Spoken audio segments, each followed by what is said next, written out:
Hola, ¿qué tal? Procedo a grabar la última parte de la clase 2. Eh, ya hemos descrito los procesos que ocurren en la boca, en las cavidades preestomacales en los rumiantes, en el estómago, en la molleja, en las aves. Y ahora estaríamos en condiciones de llegar al intestino delgado primero y después al intestino grueso. En el intestino delgado, cuando se termina la digestión y actúa una gran batería de enzimas propias del animal, que van a ser las que van a descomponer en monómero el alimento, las macromoléculas presentes en el alimento, y estos monómeros van a ser absorbidos, incorporados en la célula eh, del intestino delgado, los enterocitos, y van a ser vertidos en la sangre o los líquidos de gran tamaño van a ir a vasos linfáticos. Una característica que tiene el intestino es que trabaja un pH alcalino. Por eso venimos el píloro, que es el esfínter entre el, el estómago y el intestino, tiene que ir abriéndose lentamente. ¿Por qué? Porque el contenido del estómago es un contenido muy ácido, pH menor de 2, y se tiene que ir compensando con determinadas secreciones, fundamentalmente de las dos glándulas anexas del hígado y del páncreas, que van a ser ricas en bicarbonato, que van a compensar este pH, subiendo el pH, para llevar a esta sustancia a un pH alcalino. Entonces, ahí en el intestino va a ser la función principal en la absorción de los nutrientes. Después vamos a ver que en el intestino grueso se va a producir la formación de las heces que van a ser expulsadas por el ano, que es aquello que no se degradó combinado con sustancias que son excretadas directamente al tubo digestivo. En los fermentadores caudales o secales hay una porción, el ciego, que donde va a haber donde va a haber también fermentación y producción de ácido graso volátil, como ocurría también en los rumiantes, aunque siempre hay fermentación en los intestinos gruesos. Los rumiantes también, los rumiantes fermentan, digieren con enzima propia y vuelven a fermentar, aunque la segunda fermentación es mucho más empobrecida. La más importante de los rumiantes es la fermentación craneal. Nosotros también fermentamos eh, a caudal, y los equinos tienen un ciego muy grande que ahí permiten hacer la digestión caudal. Bueno, vamos a avanzar con que sea acá los distintos eh, tamaños de cada uno de las distintas porciones. El estómago en un equino es el 9% de todo el trastorno digestivo, 28% el intestino delgado, 17% el ciego, 35% el colon, y el 11% el final del colon. Bueno, entonces teníamos el alimento entra en la boca, es masticado, es salivado, y ahí se forma lo que se llama el bolo alimenticio. Este bolo alimenticio va en los rumiantes al rumen, en los monocavitarios al estómago, y ahí se combina con el jugo gástrico y va a dar lugar al quimo. El quimo, que es ácido, y entonces liberando lentamente al duodeno, donde se va a combinar con el jugo pancreático, el jugo biliar y el jugo entérico para dar lugar al quilo con Q. Entonces el pH del quimo es menor de 2, el pH del kilo es 7,58. ¿Eh? Bien. Bueno, el páncreas es una glándula mixta que va a tener secreciones endócrinas hacia la sangre y secreciones exócrinas hacia la luz del tubo digestivo. La, eh, las secreciones endócrinas están en lo que se llama islote de Langerhans, que van a producir hormonas que van a estar regulando la glucemia, como la insulina y el glucagón. Y las secreciones exócrinas están en los acinos, donde va a haber una secreción de bicarbonato y de algunas enzimas digestivas. Tanto la secreción pancreática como la secreción biliar que viene del hígado termina en un mismo conducto, que es el conducto coledoco. Termina en el intestino delgado en una porción muy próxima a la región pilórica, donde hay un esfínter que se cierra entre el estómago y el intestino delgado. Entonces la región endocrina, glucagón, que va a tender a subir la glucemia, e insulina, que va a tender a bajar la glucemia. Además hay otras hormonas, pero tienen menos relevancia. Glucagón sube la glucemia, insulina baja la glucemia. Bueno, la porción exócrina del jugo pancreático, que tiene un pH de 7,5 a 8,5,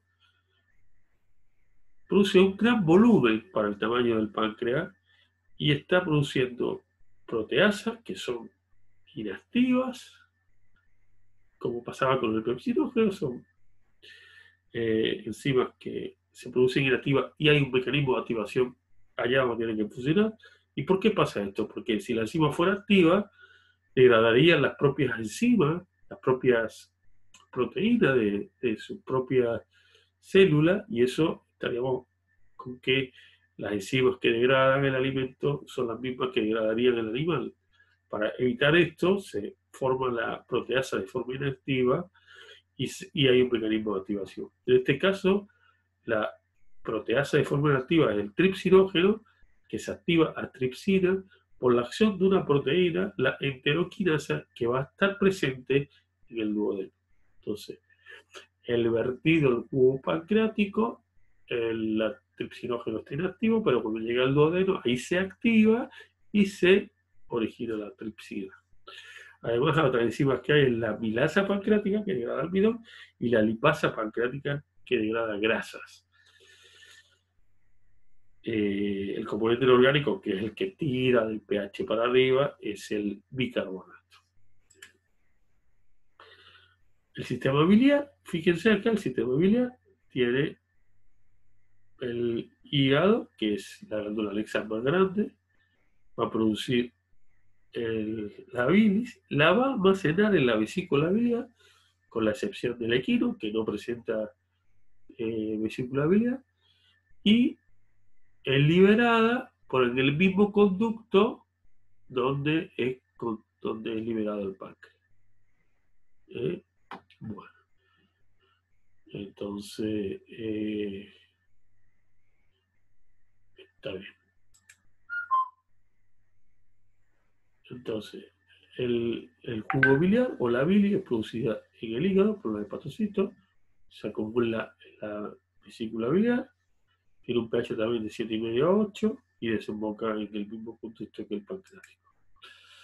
¿Qué composición tiene? Bueno, tiene bicarbonato, también para subir el pH, y tiene pocas enzimas activas. Lo que sí tiene son pigmentos biliares que vienen de la degradación del grupo hemo, del recambio de hemoglobina, de eritrocitos, que forman bilirrubina y biliverdina.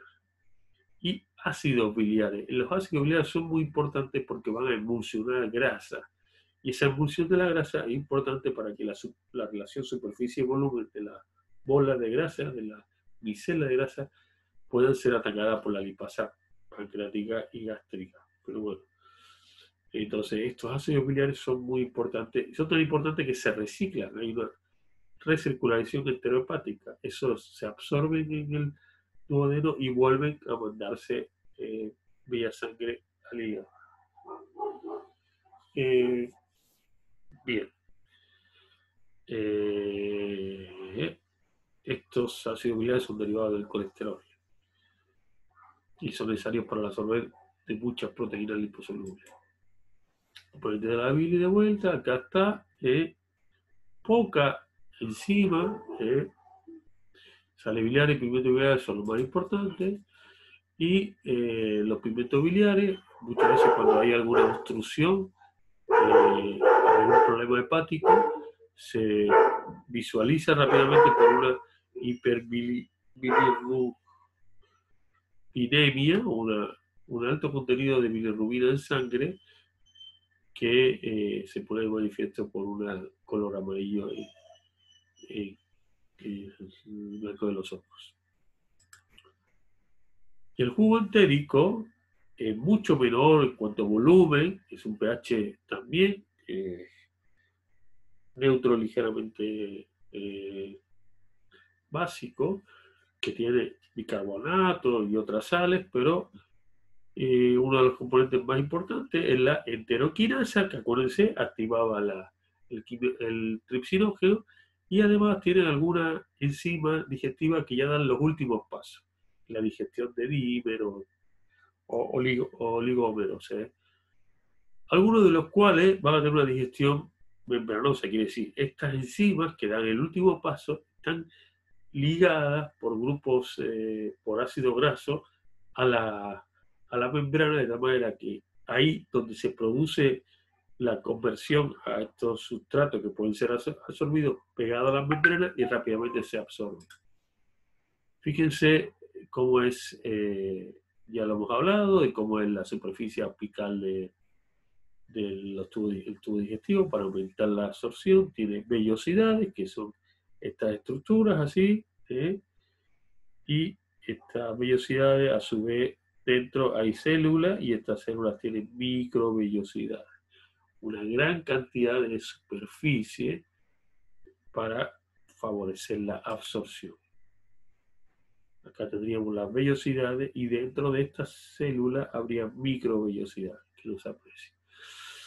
Lo que se absorbe va a los capilares, que evidentemente y también va a los vasos linfáticos, que vamos por acá. Fíjense que como hayamos visto en el estómago, en la misma composición, una mucosa, y luego tiene un plexo, una muscular de la mucosa, y debajo tenemos fibras longitudinales circulares y longitudinales, que permite, que favorece los movimientos peristáticos que hacen que vaya avanzando el alimento degradado.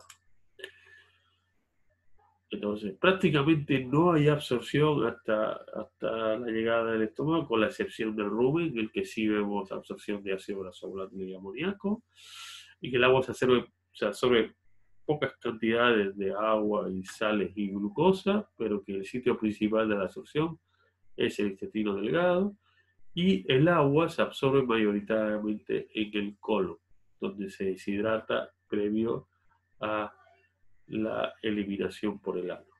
El agua se absorbe por difusión simple, al igual que otras sales, y en el intestino grueso, el equino, sobre todo el ciego, es de mucho mayor tamaño, porque ahí es donde se está produciendo la formación de ácido graso volátil y el aprovechamiento de los hidratos de carbono estructurales. Entonces, los hidratos de carbono tienen una digestión intraluminal, o sea, en la luz del tubo digestivo, que va a ser la amilasa salival, interviene, hay una digestión ácida en el estómago y hay una amilasa pancreática, y esto va a dejar dímeros o oligómeros que van a ser degradados por una digestión membranosa o intracelular. Membranosa e intracelular. Membranosa es, quiero decir, ahí pegada a la membrana citoplasmática, que tienen disacáridos, disacarasa, lactasa, etc. Y los monómeros van a ser absorbidos por el tubo, por los enterocitos, que son las células del tubo digestivo. Bueno, las sales biliares tienen una función fundamental a la hora de emulsionar, reducir el tamaño de la micela. Esto serían bolas de grasa, y la acción de las sales biliares dejan micelas más pequeñas,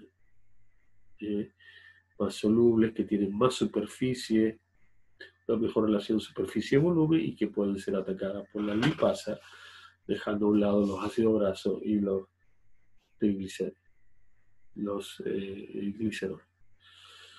Eso va a los vasos sanguíneos, y los lípidos de mucho tamaño van a los vasos linfáticos.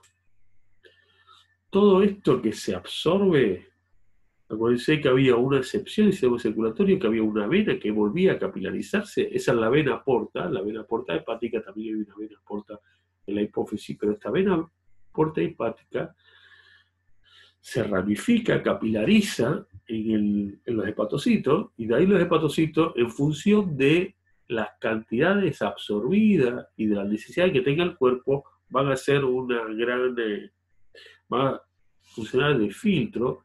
Por ejemplo, cuando hay gran absorción de glucosa, los hepatocitos absorben glucosa y guardan en forma de glucógeno, un polímero no soluble de glucosa, y de esa manera regulan la cantidad de glucosa en sangre. Cuando se necesita glucosa, van a activar la degradación del glucógeno y van a permitir que esa glucosa salga de las células de los hepatocitos y estén libres para todo el organismo. Entonces aquí tenemos una vena porta, que va rica en nutrientes, una vena hepática, que va a ser la que va a llevarse la sustancia del desecho, y va a estar mucho más normalizada en cuanto a las concentraciones que tiene